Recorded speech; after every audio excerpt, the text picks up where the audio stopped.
What do I know? I'm just a girl on the internet.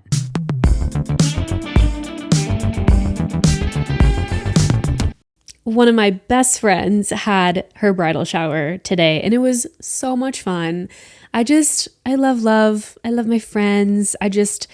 There was a few moments at her bridal shower, whether we were taking photos or it was really cute. She had like a little build your own bouquet set up, and she actually had her florist from her wedding, or the florist that will be at her wedding, at her bridal shower. And we were able to pick our flowers and then build a bouquet and, photos and just sharing moments and laughs together. And I'm just like, I love being a girl. I love girlhood. I will say, there is an episode somewhere on this podcast many moons ago where I did talk about how I hate showers as like one of my pet peeves. I feel like that's still relatively true, except for when it's like a really, really close friend or someone that you just love near and dear to your heart. / it's a shower that's done tastefully. I do not like showers that are extremely long and drawn out. They're cringy, they're cheesy. It's a bunch of like arbitrary games that you definitely don't want to play. Those are the kind of showers I can't stand. The shower today was, I loved it so much. And I'm not just biased because it's one of my besties. It was actually lovely. Felt very like tea party-esque. It was just the best. It was farmer's market themed because she's off the market, And I had this really cute dress on. It was like so fun. And then I got home and I was like immediately in sweatpants and pajama pants because I was like, I love a dress. It's very fun. It's also 8 billion degrees outside right now. And sundress season is upon us, which that's fine and that's great. And we love a sundress. But I got home and I was like, I need to be like as comfy as possible. And then I came downstairs and I was like, oh, I need to record the podcast. And I was like, my hair was done. Actually, my hair was down, but I clipped it up. I have like earrings on, my rings are on and everything. And I was like, oh, probably should like put on a nice outfit to do the podcast. And I was like, you know what? We're just going to be cozy. I like look good from like chin up. Like yesterday, I had quite the little adventure. And by quite the little adventure, I mean that I had a migraine for like the first half of the day yesterday, which was incredibly frustrating. I am somebody that suffers. This is like not an ad, by the way. I'm not about to like sell you on a migraine medication, just FYI. I'm somebody that gets migraines a handful of times per year. I do think they are relatively close to whenever my period is. Like they seem to be like suspiciously very close, but I'm someone that suffers from migraines like a handful of times a year, and they are the absolute worst. If you've never had a migraine, consider yourself blessed because they are genuinely like, I was going to say they're like a headache. Like having a migraine is a headache, right? Like being stuck in traffic is a headache. Okay, well, duh. So a migraine is like a headache on steroids. Like they're so vastly different. Everybody experiences migraines very differently as well if you do suffer from migraines. Anyways, besides the point, I had a terrible, terrible, terrible migraine yesterday. Like to the point where I could feel like my heart rate beating faster. I was getting like, I felt like my blood was getting hot on the inside and just this massive pain like across my face right here. And I literally was like, am I having a stroke? Like I genuinely was like in my mirror, like lifting my arms up overhead, like just, symmetrical smile. You got to make sure if you're having strokes, sometimes you act fast, but obviously it's like overreacting. It was not a stroke. It was just a migraine, and it was so bad. And then I was like, okay, well, is this because my period's coming? Is it because of what? And I was like, well, maybe I'm just dehydrated. And so I drank a ton of water. I also had to take some Excedrin and also just like an ice pack on my head in like the pitch black, best as possible. And I could not, the pain of a migraine is just so insane to me. Honestly, I want to look that up right now. Like if you get a really bad headache / a migraine, because like technically your brain has no sensory input. Like there's no sensation on your brain, which is why like when like neurosurgeons do brain surgery, the patient is awake because they can't feel it because the brain doesn't have sensory input. Am I making sense? Why does my head hurt when I'm dehydrated? Oh, okay. I could have gone my whole life without knowing this. Oh my God. Wait, is this real? Dehydration can cause headaches because when your body lacks fluids, your brain can temporarily shrink and pull away from your skull, irritating the surrounding nerves and causing pain. Oh my God. Oh my God, I didn't need to know that. Oh my God. Brain shrinkage. Dehydration leads to reduction in the volume of brain tissue, causing it to pull away from the skull. Everybody right now, stop what you're doing. Hands off the wheel. Get some water. We're chugging right now. Oh my God, that is terrifying. I feel that part of my migraine yesterday was due to dehydration, partially. And that is a visual. Now I'm petrified actually of being dehydrated. Oh my God, not my brain shrinking. I am shocked right now, and I am somebody that studied anatomy and physiology in the line of work that I do. I feel like that'd be like a really good trivia question. Like, true or false, does your brain actually shrink a little bit when you're dehydrated? The answer is true. Wait, that's so crazy. Wait. Does your brain have feeling?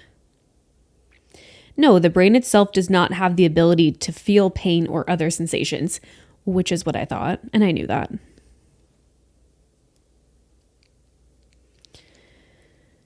Yes, the nociceptors, aka the pain receptors. The brain does not have that. Therefore, while the brain can receive and process pain signals from other parts of the body, it cannot feel pain itself. This is why surgeons can operate on the brain while the patient is awake without experiencing pain from the brain itself. That's exactly what I said. It's important to note that the brain can still experience discomfort or distress due to other factors such as inflammation or changes in blood flow.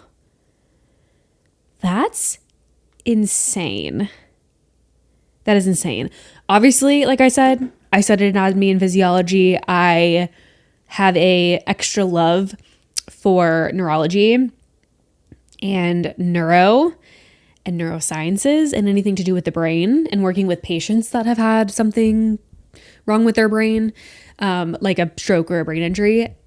So I knew a lot of that, but like reading it again is just like, whoa. The thing about the dehydration really just shocked me to my core, I think. That was absolutely crazy. You know what's really crazy though, is when you have something like a migraine or any other fun little medical condition that just pops out of nowhere, like when your heart just starts to race because, or, you start to swallow your own spit and you're like, is my throat closing up right now? Is it closing up? Medical anxiety and other forms of anxiety are truly the worst. And I wanted to take some time for this episode to discuss anxiety and like what my anxiety has looked like over the years, how I've dealt with it, things I'm doing to kind of help, because I'm so grateful that we live in a time where people are talking about their mental health. Obviously, there's a huge mental health movement in the recent years. The stigma is a lot less than what it used to be. People openly talk about therapy and medication and the things that they're doing. And obviously, and also we are quite literally the generations that love to make jokes about depression, anxiety, OCD, things like that. But you use humor to cope because obviously you're not glorifying it or glamorizing it in any way. But if you don't make a joke, you're going to suffer. It's kind of like when you're in the Dead Parent Club. You have to make a joke in order to cope because it's not actually funny to have a dead parent. But like if you don't make a joke, you're just going to be miserable. So you might as well make a joke. I am so grateful to exist in a time period in life when people openly talk about their mental health and just things that are happening upstairs in their brain. So I wanted to take a moment using my platform to kind of discuss where I've come from in terms of my anxiety and sort of the detailed story of that to what I feel comfortable sharing, of course. And everybody's anxiety is different.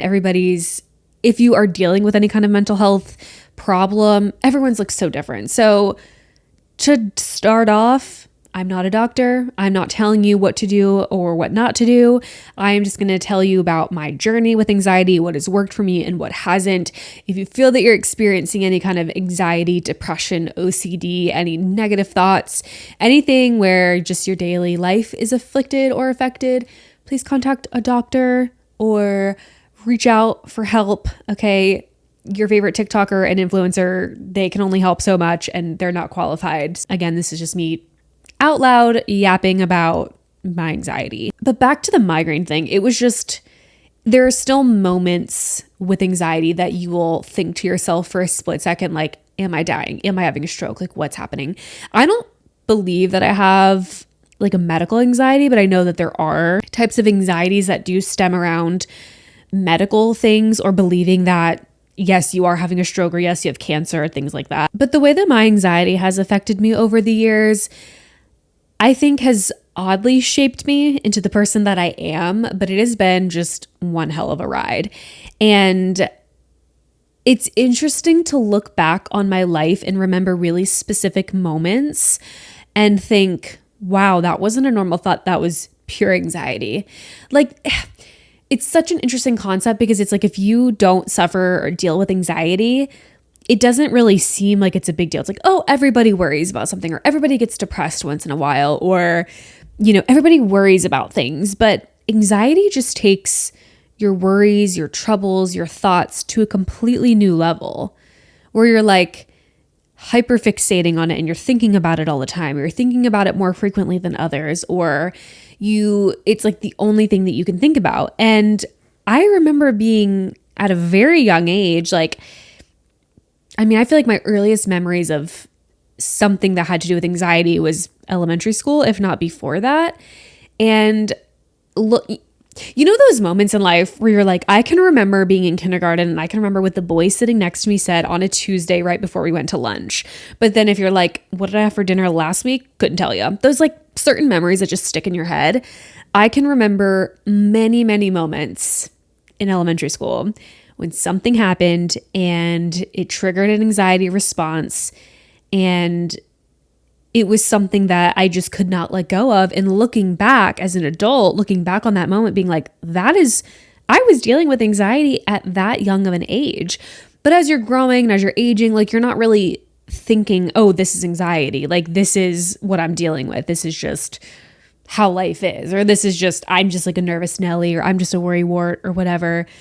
But no, sometimes it actually can be anxiety. And one of the examples that comes to my mind specifically, one of my first true experiences with anxiety was I was in the 4th grade. I was in art class and I loved art as an artsy gal. Okay. I loved going to art classes. I loved all of it. It was just like my favorite thing. We had to do some kind of painting for the day. And I don't exactly remember what it was that we were painting, but I remember that we were painting and we would get the paints and we had them kind of set up in the middle tables, and the classroom, you know, we were divided into different tables. There was maybe like 4 of us at a table, and it was the paints, it was the water, it was the brushes, and it was like some rags to clean off the brushes. And I'm having the best time. I remember I'm just like painting whatever it is that I'm painting. I'm having a great time and the whole class is going fine and all is well. And we get to the end of class and it's time to clean up and to like go back to our regular classroom.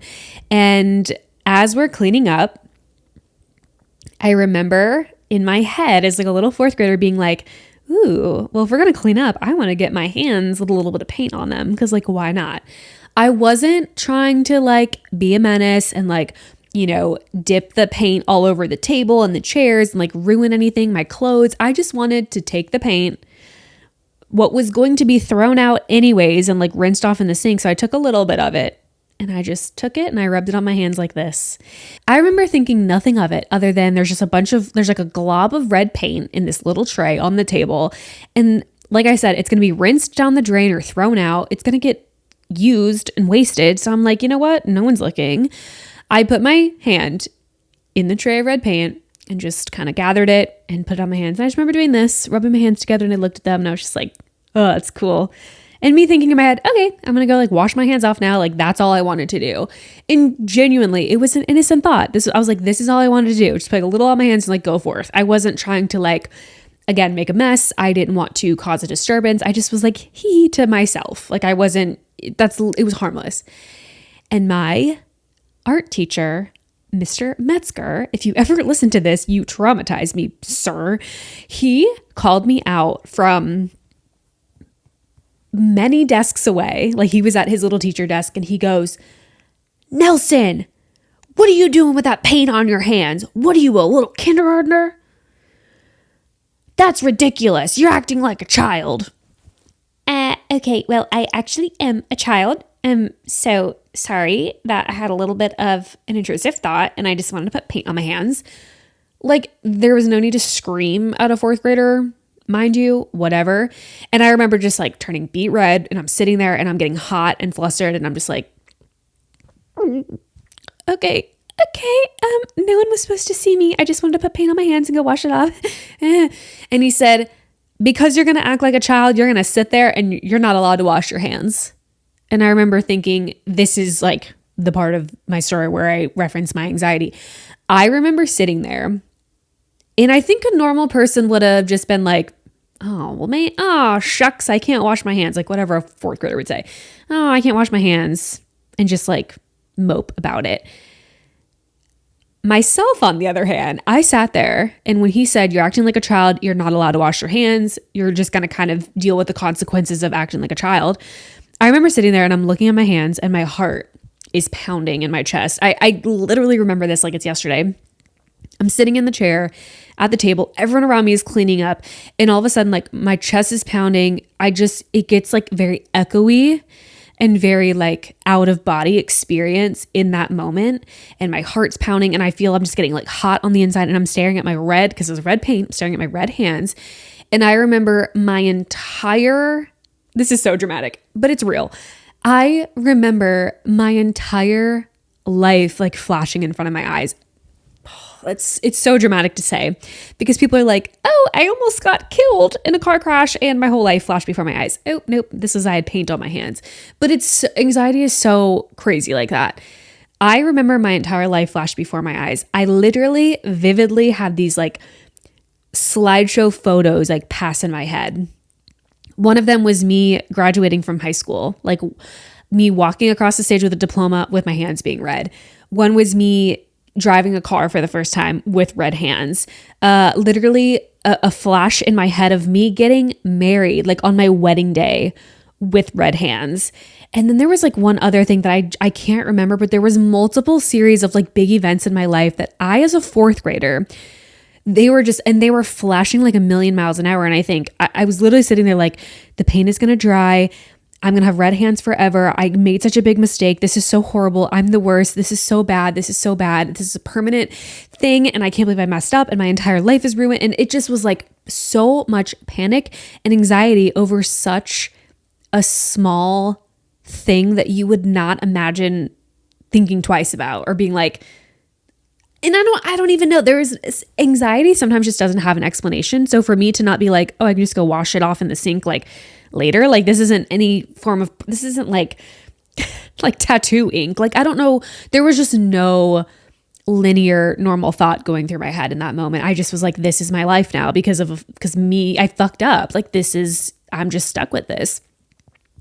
I sat there for a good 5 minutes and I have a feeling that my art teacher saw me in a little bit of a panic and he eventually, like probably about 5 minutes later, he walked over to me and he said, go wash your hands and don't let it happen again.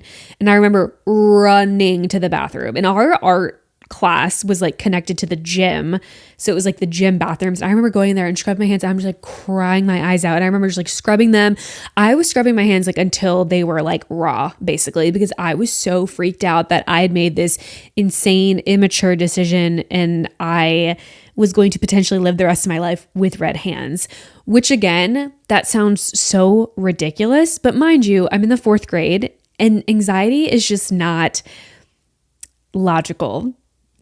Like anxiety is so irrational when you really think about it, when you sit down and think, oh, that was the thing I was worried about. That doesn't even like make sense. And that's sometimes things that you learn in therapy. So yeah, that red paint story is one of the earliest memories I have of my anxiety.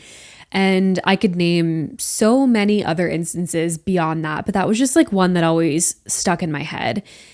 And, there were moments growing up. I wish I had like a list of every single moment, but just things that you would hyperfixate on where you're like, okay, this is something that I'm scared of, or I'm afraid of, or I'm nervous, like worried that this is going to happen, but to an extreme. Like, it's not just like, oh, I could, die if I take this flight and go on a plane. This is more like, no, like this is going to happen to me. Like this, it's going to be this moment. I'm going to get on this plane. It's going to be me and all these other people. This is going to be the time that the plane goes down. And it just like, it doesn't get out of your head. Anxiety is so hard on so many people because you only think of this thing right here. And it's usually this really irrational, out there, terribly intrusive thought. And your brain just hyperfixates on that. And it is nearly impossible to stop thinking about this thing for 1 second and come over here and think, okay, if I'm thinking of this thing, I have to think of the opposite thing and like the best case scenario. So if I'm going to think like, oh my God, this plane is going to crash, I'm going to die, this is going to be the worst thing ever, taking yourself out of that for 5 seconds and thinking, okay, but what if I get on the plane, everything's fine, I get to my destination and there is no plane crash and it's fine. I feel like normal people with normal brains could maybe make that correlation, could maybe have that positive talk in their own head. But when you are somebody that has anxiety, you can't get to that positive outcome. You are legitimately stuck right up here with the negative thoughts and the irrational thoughts, and you just cannot get out of that cycle. Granted, I want to talk about medication and therapy, how that's been helpful. But if you are not coping with your anxiety, if you're not medicated for your anxiety, if you're not talking to a mental health professional, you get stuck in this spot, and it is so awful. I mean, it genuinely feels like you're in a prison of your own mind because you're just like, but I don't want to be this negative person, or I don't want to think these negative thoughts, but you just can't talk yourself out of it. I mean, it's very debilitating. And obviously there are some people out there that have anxiety much worse than others, but it's just a crazy thing. And I know that I suffered from anxiety when all of my thoughts started to be like that. And I could not escape this jail of this repetitive cycle of all these bad things happening, or the worst case scenario, or the bad outcome, or what people are thinking about me. And I knew I couldn't escape that for being such an optimistic, happy-go-lucky person. I was like, this is just not good anymore. My brain is no longer helping me, but it's actually hurting me. And you know what else? Anxiety is so freaking weird. Honestly, any mental health condition, because you're like, what do you mean my brain, the thing that is attached to my body that keeps me alive and helps me function, is also going to have anxiety? Like, can't my brain just have my back and just be like, hey, we actually don't want the anxiety. Bye.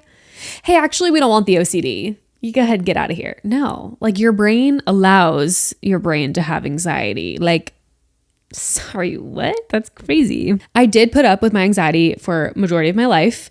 I have to say, and it's no fault to my parents, obviously, but they came from a generation that it was just not talked about.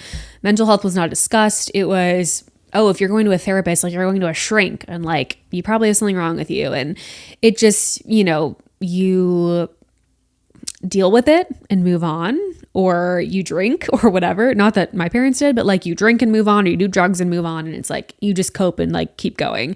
There was, you were not going to a therapist unless you had like severe mental health issues, or you needed to be put in like some kind of asylum or something. So again, very grateful that we live in a generation where it's like very normal to go to therapy and talk about therapy and all that stuff. I remember sometime in high school, being pretty honest with my mom, and her and I talked about everything, and we were very open. We had a very open relationship, which I'm so grateful for. I could literally tell that woman anything. But I remember telling her, like, I think that I was dealing with some anxiety, because I was like, well, here's some examples.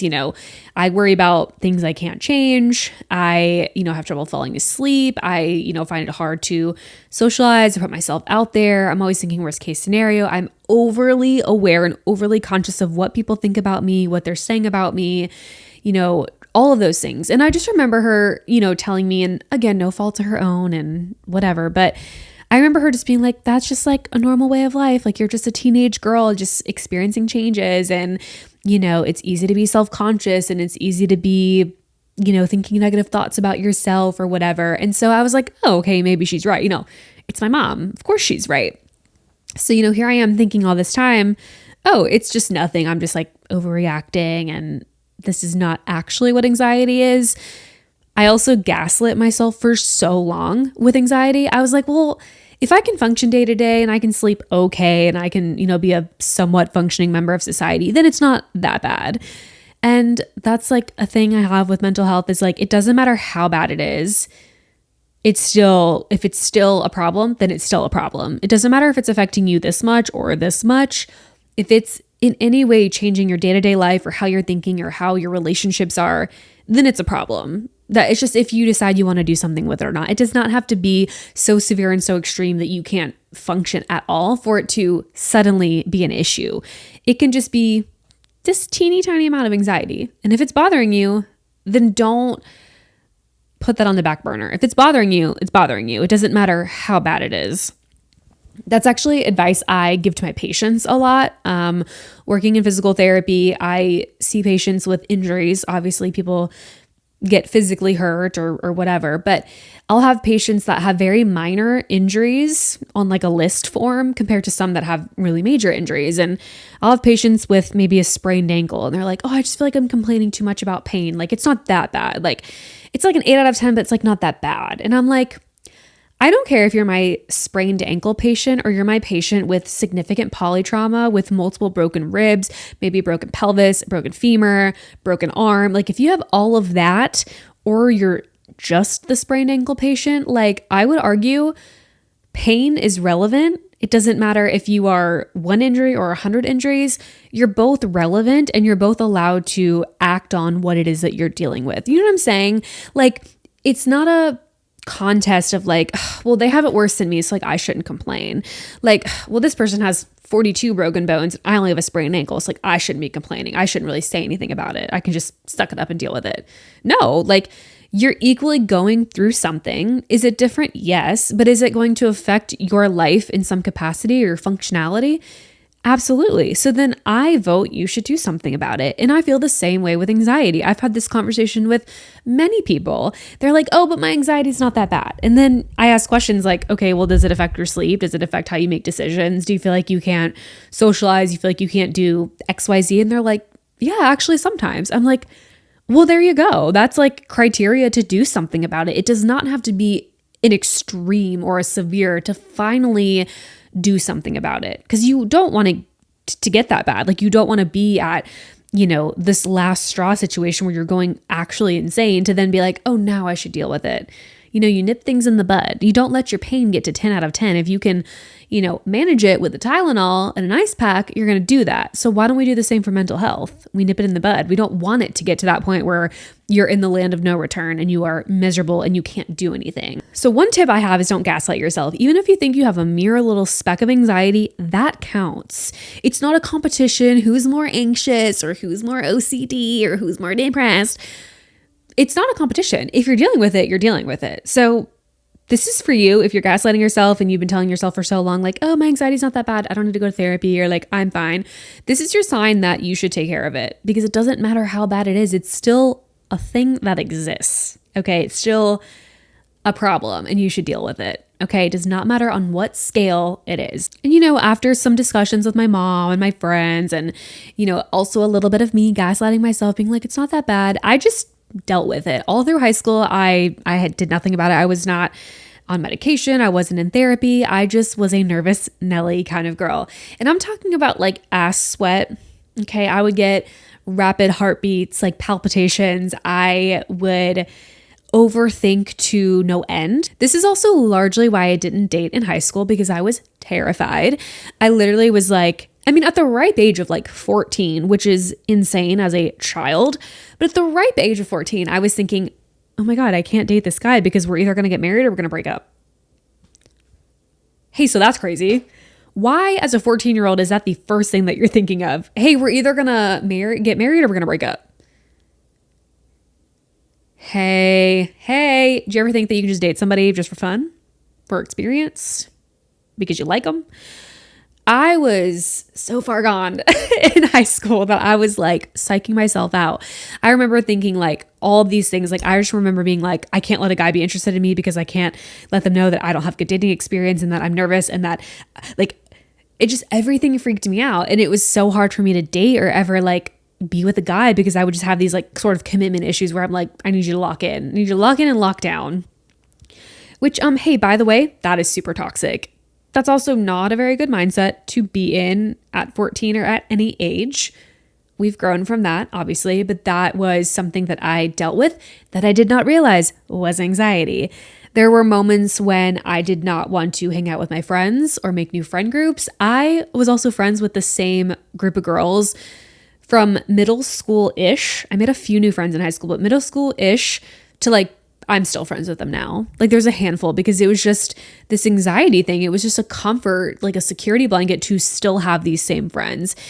I didn't have to worry about making new friends because that's a whole new group of people that could judge me, that could think poorly of me, that could sabotage me, that could go behind my back. Why would I do that when I have a solid little group of friends that was very easy for me to make friends with them and become friends and just keep them in my circle? Anxiety is also probably the reason that I've had a best friend since like I was 6 years old. Shout out Logan if you're listening to this. I do think largely, like obviously love my best friend Logan. Like there are a million and one reasons why I love her, but I do think my anxiety is largely why I am still so close to her and I hold on to that friendship because it's comfortable. It's supportive. It's like I've been doing this friendship for so long, like it's what's comfortable to me. You know what I mean? There's nothing new. It's nothing, it's just comfortable. And I think people, or at least for me with anxiety, I like comfortability.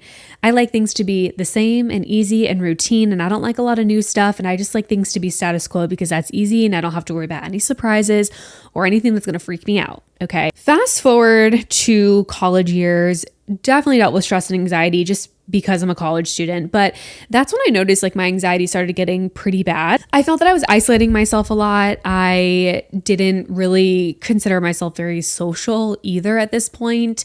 I also had developed eating disorders, which is like a whole other thing. That definitely stems from anxiety as well. And I just remember like not being genuinely happy. I just feel like I was kind of floating through life. Like it just, nothing really brought me joy. Things like every other thing was making me worried or nervous. I started really getting really heavy negative thoughts about like my family dying at the time. Like I was really worried about anything my parents did, anything my brother did. Like, you know, they would be like, oh, I'm driving here. And I'd be like, please don't let them die. Like, please, universe, like keep them safe, whatever. Like I had a lot of really irrational, terrible thoughts during this time. And I still didn't do anything about it because I just was like, this is just the way it is. This is just how my brain is. Like, this isn't anything other than just, this is just my thought process. And that is the way a lot of people think as well. They're like, this is normal. It's normal to be freaked out about regular things. It's normal to have anxiety about going to the grocery store. It's normal to feel anxious every time ever when I talk to somebody. Like, hey queen, actually no. Okay, no, actually no. Social anxiety is one thing, like being shy is another thing, being an introvert is another thing, but anxiety takes on a new meaning when everything becomes fearful or scared, or you just feel like you can't function or cope or think straight or sleep well, and it affects your day to day. But I remember just powering through in college and thinking like, this is fine. And, you know, post-grad, I'm getting a job, I'm like becoming an adult. And obviously becoming an adult, leaving college has its own set of anxiety and just like everything is new and it's different. And for the first time in your life, you're leaving this comfortable bubble of routine and school. Because mind you, you've been in school, if you take the normal college route, you've been in school since you were 6 years old, kindergarten. You're in school from age 6 to age 22 with pretty much no stopping, no gaps, anything like that except for summer. So when you are 22, 23, again, if you're taking the normal college route and you're done with college, you're finally getting freedom for the first time. You're getting a completely new schedule, a new routine, and a new life, just like that. And that can be incredibly stress inducing, very anxiety riddling, like just so much in that. And I remember having a sense of freedom and feeling good about it, but there was still that part of my head that was just like, I could not, day to day, there was just still a lot that was affecting me. Everything was making me nervous. Everything was making me scared. I didn't really have the balls, for lack of a better word, to do anything that really excited me. I just stayed in this comfortable safety bubble. I was always careful of what I said. I didn't want people to judge me. I didn't want people to think poorly of me. I didn't want to do anything risky. I didn't want to do anything that put myself in harm's way, like just a very conservative type of person. And it wasn't until shortly after the pandemic that I finally was like, I need help, because I actually had a sleepover and a heart-to-heart with one of my dear friends, Sophia, who, by the way, lives in London now, living her best life. Love that for her, queen. We had a sleepover at my apartment, and we just had a really intense heart-to-heart about anxiety, because she had dealt with anxiety and she had told me her story on medications and different things like that. And, you know, that would be her story to tell. But I remember her sharing some things that really opened my eyes, and I was like, oh my God, I'm dealing with that. I think that way. And then I would give her examples like, oh, sometimes I think this, or sometimes I do this, or I don't do this. And she'd be like, yeah, no, that's anxiety. You should probably like look into that. For the first time in my life, I remember thinking, so I'm not crazy. So I actually am dealing with something that's not just my normal or abnormal thoughts. There is something else here. There is another element that's making me kind of feel this way. This is not normal to be afraid of certain things or to avoid certain things because of how I might feel. This is actually maybe anxiety. And obviously you need like a formal diagnosis and things like that. But I was like, oh, okay, so that's not normal. And I just remember thinking like, wait, that's not normal. Like, not everybody else doesn't like freak out like this. You guys don't have like anxious thoughts all the time. At the time was like, how do I deal with this where I don't have to like do medication and do therapy and blah, blah, blah. And you know, Google will tell you, are you journaling? Are you drinking enough water? Are you exercising? Are you doing breath work? Are you doing this? Are you doing that? And I remember being like, you know what? Yes, I am doing all of that. I love to journal. I love to write. I love to do my little questionnaire book where I reflect on myself and my life and what I like and what I don't like. I, socialize when I can, hang out with my friends when I can. I ate a relatively normal, balanced, healthy diet. And I was like doing all these things. And I was like, so if I feel anxious and Google is telling me, well, have you tried these things? And I've tried all those things and they weren't working. There's a disconnect. What do I need to do for myself if I've done A, B, C, D, E, F, G, but I'm still feeling anxious and nothing has changed doing those tactics? Maybe I need professional help. Oh my God. What a crazy thought. What a crazy thought. And you know what? As much as I'm being like sarcastic in this moment, like kind of making jokes about myself in that moment, that is a huge step for anybody, no matter what it is you're dealing with: anxiety, depression, OCD, alcoholism, an eating disorder, addiction, whatever it is. When you have that light bulb moment where you're like, I need help, that is huge. Like, that is such a big deal. And that deserves so much more applause and just pat yourself on the back moment than it gets. Because the moment that you realize that you need help, you've just saved yourself.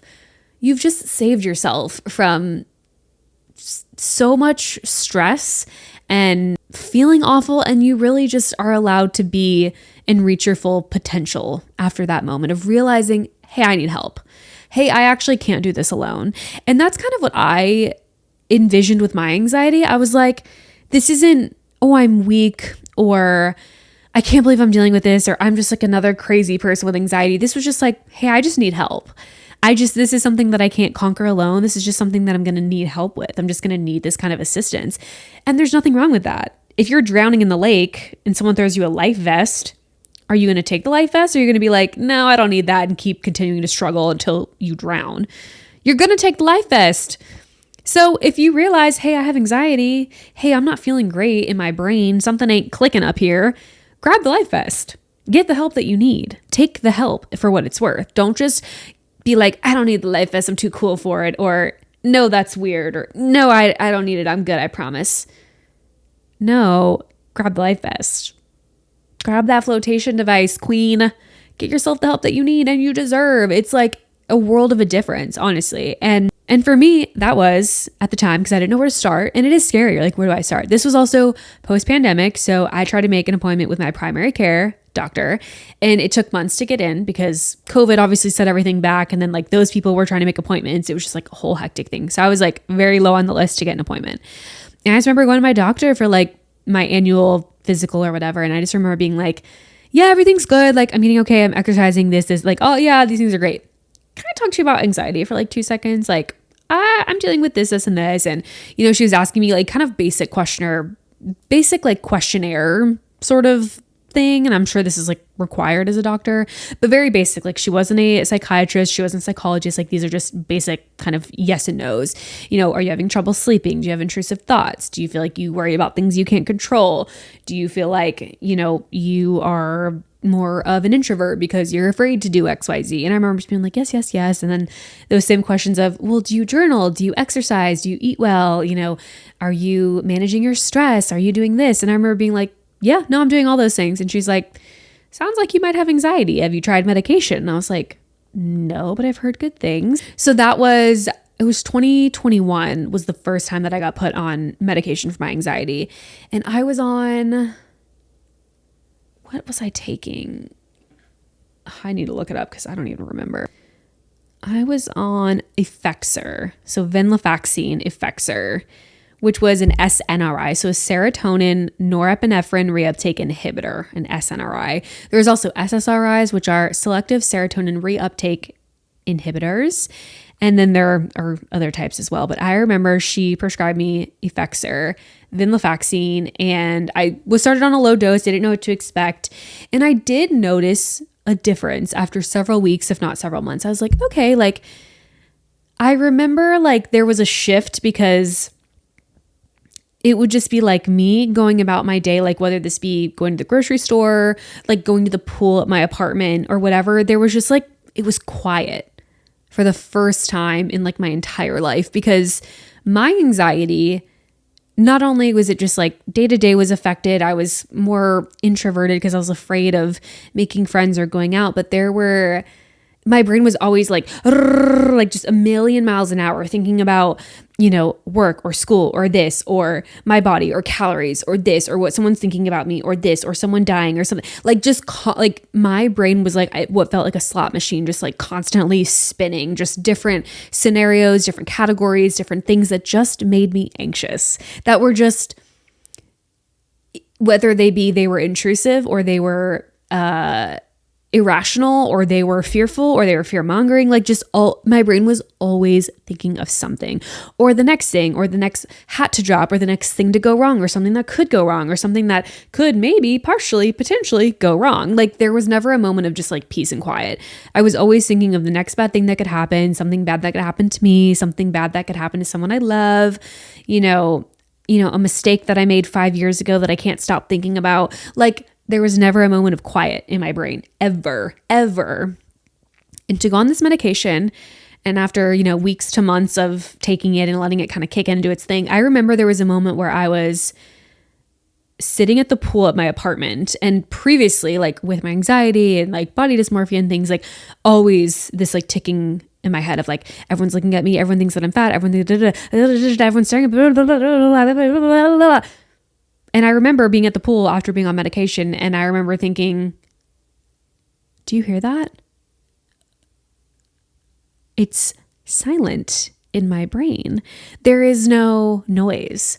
There is no little voice in my head being negative or saying bad things or intrusive things or commenting on something bad that might happen or could happen or has the potential to happen. It was just for once silence. And it was calm, and there was it just like my whole world went into slow motion, but like in a good way. And it had just filtered out all of these negative emotions and thoughts. And it was the most surreal experience I had ever had in my entire life. Like genuinely, it made me cry in the afternoon, because I remember thinking, this is what it's like to be normal. This is what it's like to have a quiet brain that is not freaking out about every little thing possible under the sun. This is what it's like to have a normal thought process where I'm not just like anxious all the time. It was a life-changing experience to be on anxiety medication for the first time, truly. That one little anxiety pill that I took every single day changed my life for the better. And I genuinely was like, I cannot believe this is what it's like to have peace and silence and to just not be freaking out about everything all the time or to be constantly worried about what others are thinking of me or what could go wrong or things like that. It just was truly a miracle. And if you've ever been on anxiety medication and you've taken it for the very, very first time, you may remember that feeling.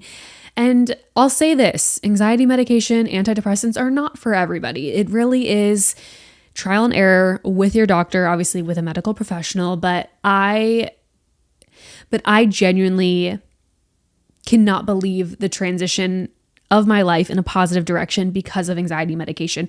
But it's also like you have to put in the work as well. Like anxiety medication is just a tool in the tool belt of life. Like you still need to take care of yourself the best that you can. It's recommended you do therapy. Like you have to work in other ways. You can't just take this antidepressant and be like, I'm fine, everything's great, I don't need to do anything else. Like you still have to put in the work. I don't feel like it's just this Band-Aid. It is something that, it helps. It enhances you and your quality of life, but you have to put in the work elsewhere as well. Like I think my combination of doing therapy and also being on medication was like the most perfect combination ever. Like I'm so grateful I have both of those at the same time. So I think I was on Effexor for about a year before I was able to get in with a therapist. And I actually have a podcast episode about my very first therapy horror story where I just did not match with somebody good and they were very incompetent. And I still wonder how I ended up with that person. But I had one session, it was one and done. I moved on, I found somebody else. I have been with my current therapist for like a little over a year now. And being with a therapist that you connect with, that you vibe with, that is very helpful for you makes the world of a difference as well. And if you're intimidated about doing therapy or starting, it is kind of like dating. You do have to shop around a little bit.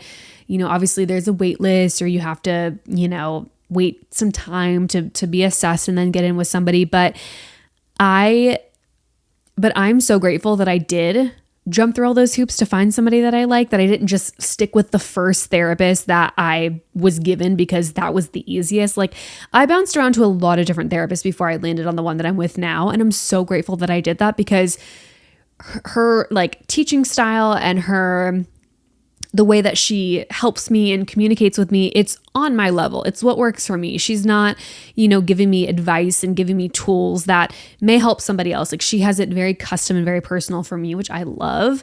I can tell she doesn't just see me as a number or she's not doing the same type of therapy treatment for everybody. Like I can tell it's very personalized and custom and she is helping me, which I really like. And having therapy and having an anxiety medication on board, it just feels like it's a beautiful combination of things that just make my brain happy and calmer. And I feel like I can conquer the world. And it's been truly such a blessing to have both and have not only like the financial means to be on medication and get therapy, but to be privileged enough to have it, because I know so many people can't afford it, can't get it. Like maybe it's just not in their area or whatever, or maybe like their family or their religion doesn't believe in it. So I'm very grateful that I have that opportunity. And I honestly would like to attest the improvement of myself and my self-worth and my self-being and how I see myself and how I navigate relationships and how I just am who I am with the help of anxiety medication. I will say, I think in 2023, I switched from Effexor to Prozac. I started getting like really bad side effects with Effexor. I would get brain zaps if I forgot to take a dose or something. Like I was having really wacky side effects. So I switched to SSRI. So I now take Prozac. Prozac baddie for anybody else out there that takes Prozac. Prozac has worked amazing for me. It's obviously not for everybody. Everyone's different. But I am team Prozac. It has worked very well for me. It is so helpful.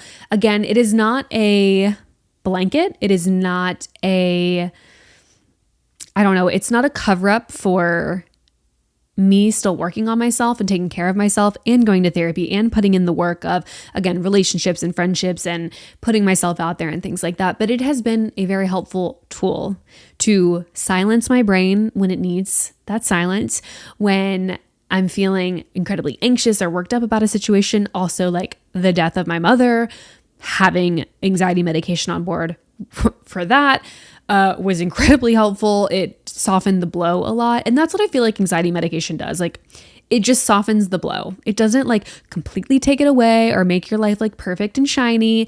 Because again, you still have to put in the work, but it is an aid that really just helps you navigate life a little bit better. And to just get the silence in my brain, to get that peace and quiet, to get like a moment of like, oh, wait, I'm not worried about anything. I'm not stressed about anything. I'm not worried about this or that, or I don't have any fears right now. I'm just chilling.